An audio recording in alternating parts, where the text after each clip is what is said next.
Thank you very much, first of all, to Color Communications for this opportunity. Color Communications has always been a pillar of support to India in Serbia. Honorable Minister, Madam Secretary, distinguished guests, ladies and gentlemen, members of the media. Do you know that if digitalization has been made the keystone or the cornerstone of the new government's policy here in Serbia, led by Prime Minister Ana Brnabić. In India, Digital India is one of the key flagship programs of Prime Minister Modi. And why not?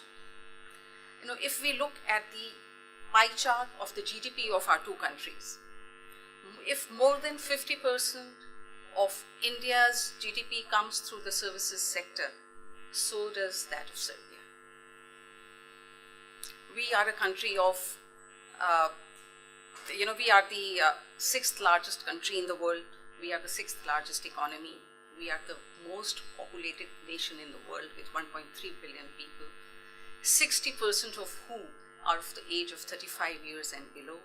And every second techie in India is a software engineer. And you yourself, you have more than 200 innovative IT companies here in Serbia, and you have a pool of skilled manpower. And this skilled manpower, both in India and Serbia, does not come at a very high cost. And you'll be surprised to know that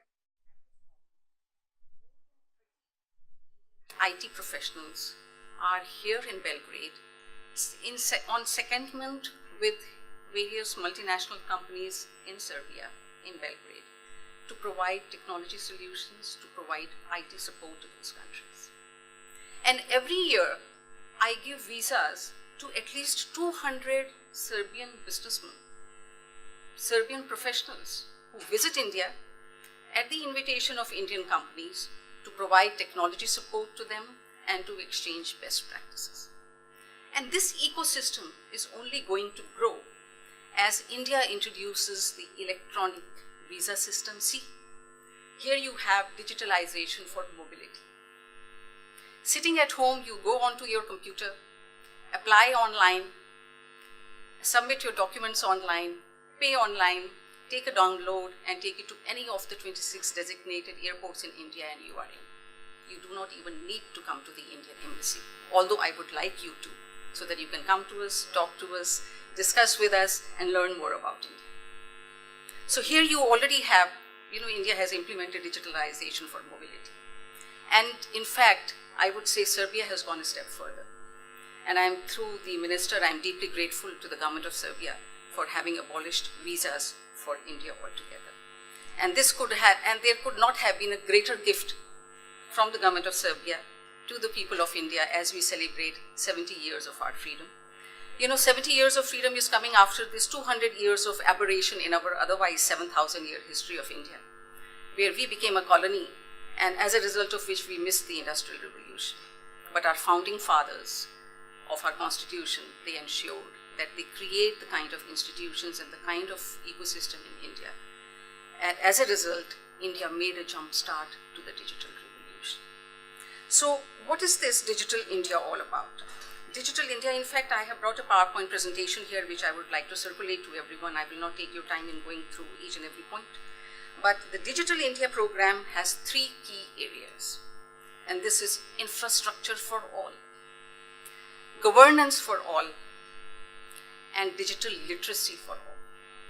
And in fact, digitalization featured very prominently during the recently held G20 summit in Hamburg, where the Indian Prime Minister spoke of India's $1 trillion digital economy.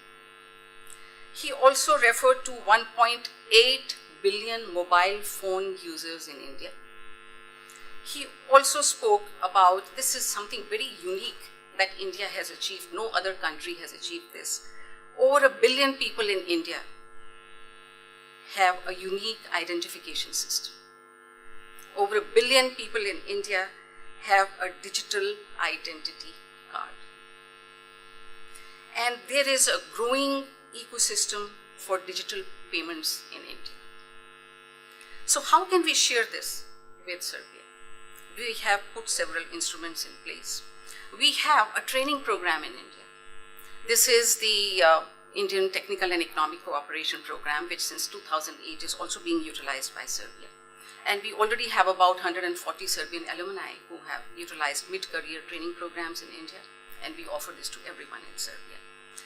This is a fully funded training program. We also have an agreement with Serbia on IT and electronics.